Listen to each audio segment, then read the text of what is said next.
Good morning मित्रांनो, दक्षिण Bharat trip 7 मध्ये आपलं स्वागत आहे। आता आपण कन्याकुमारीवरून सकाळी पहाटे निघालेलो आहे तिरुअनंतपुरमला। तिथं पद्मनाभ स्वामींचं मंदिर आहे, म्हणजे शेषनागावर झोपलेल्या विष्णूंचं दर्शन आपल्याला मिळतं। मंदिरामध्ये आपण शूटिंग काढू शकत नाही, कारण की तिथं मोबाईल अलाउड नाहीये। एवढंच नव्हे तर तिथं ड्रेस कोड सुद्धा आहे। तिथं आपण नॉर्मल ड्रेस घालून जाऊ शकत नाही। तिथं स्त्रियांनी फुल ड्रेस साडी घालूनच गेलं पाहिजे आणि पुरुषांसाठी फक्त लुंगीवर जाणं अलाउड आहे। आणि सर्व सामान वगैरे ठेवण्यासाठी बाहेरच लॉकर रूमची आणि कपड्यांची विकण्याची हे दुकाने आपल्याला बघायला मिळतील। तिथं लुंगी जरी आपण नेलेली नसेल तर तिथं लुंगी वगैरे सर्व हे पाहिजे दुकानांमध्ये भेटतंय। आणि इथंच लॉकर रूम पण आहे।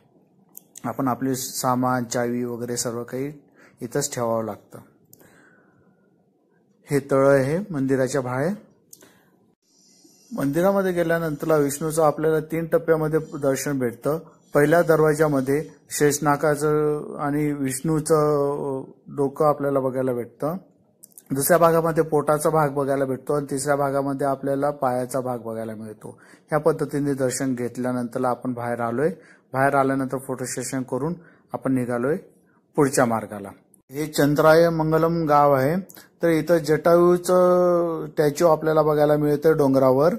असं म्हटलं जातं की रावणाने जेव्हा जटायूचा पंख काटला होता तेव्हा जटायू इथं येऊन त्यांनी शेवटचा श्वास घेतला होता। जटायूची मृत्यू इथं झालेली आहे या डोंगरावर, त्याच्यामुळे इथं जटायूचं स्टॅच्यू हे बनवलं गेलेलं आहे। इथनं रोपवेची सुविधा आहे। इथनं आपली गाडी पार्क केल्यानंतर वरती रोपवेने जावं लागतं आणि जटायूचं चित्र आपण बघू शकतो खालनं कसं दिसतंय। चला तर मग पुढे निघालो आपण केरळमध्ये। इथं आल्यानंतर आता केरळमध्ये गेल्यानंतर नदीमध्ये बोटीचा आनंद घेतल्याची मजाच वेगळी असते। तर आम्हाला इथं बोट भेटली। आम्ही इथं आमची गाडी पार्क करून बोटीचं मजा घेण्यासाठी बोट इथनं चाललो आहे।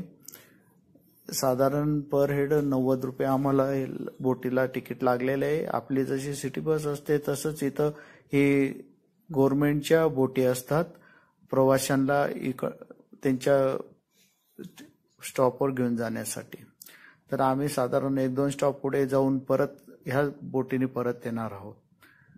तर बघूया, अतिशय सुंदर असं दृश्य आपल्याला बघायला मिळतंय। बोटीमधनं आपण निघालो।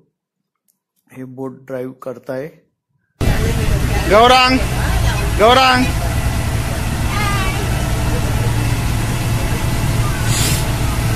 मुकू मुकू दीदी आमचा फोटो काढ ना, देवस ना।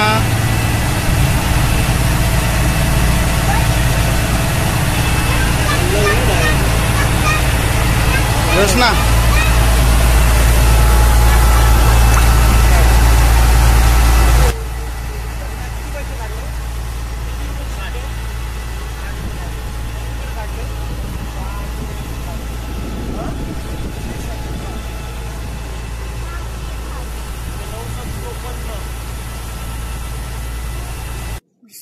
स्थानिक लोकांना नदी क्रॉस करण्यासाठी ब्रिज बांधलेला आहे।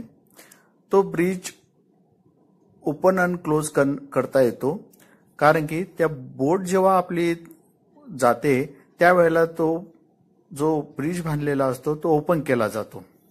ह्या पद्धतीने आपण समोर पाहू शकतो कसा ओपन होतोय आणि बोट क्रॉस झाल्यानंतर तो परत क्लोज केला जातो।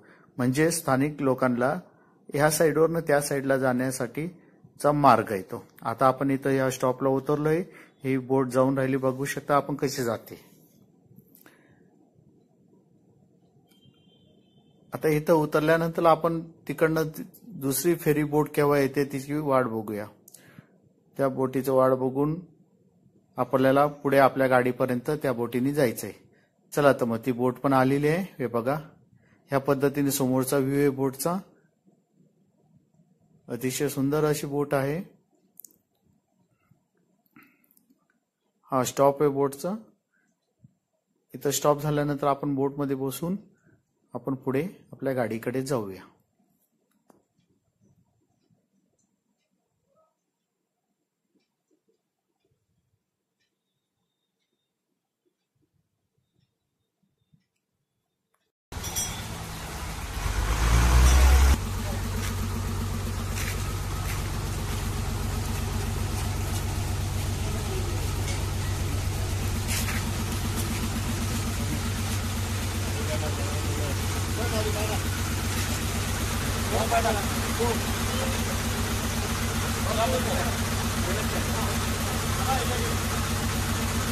चला तर मग आपण सगळे आता बसलोय आणि बोट निघाली इथे.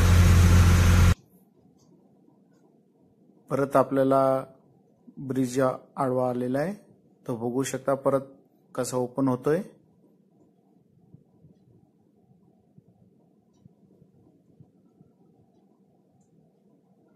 अतिशय सुंदर असा नजारा आपल्याला बघायला मिळतोय. आम्हाला बोटीने जाऊन यायला खूप आनंद मिळाला. खरंच टायमिंगच्या अभावामुळे आम्ही खूप जास्त दूर जाऊ नाही शकलो.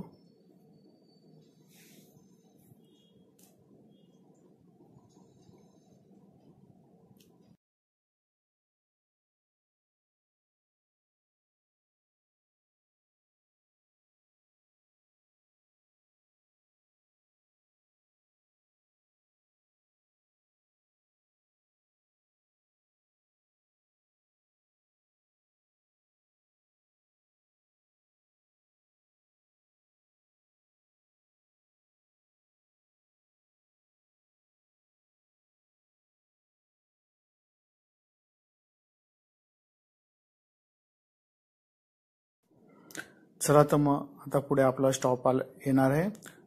आता निघालोय आपण पुढे, आणि आता रात्र झाल्यामुळे आपण एखादं छानसं हॉटेल बघून स्टे करूया. चला तर मग भेटूया पुढच्या ब्लॉगमध्ये, पुढच्या व्हिडिओमध्ये. तुम्हाला जर माझे व्हिडिओ आवडत असतील तर लाईक करा, कमेंट्स करा अँड सबस्क्राईब पण करा. धन्यवाद.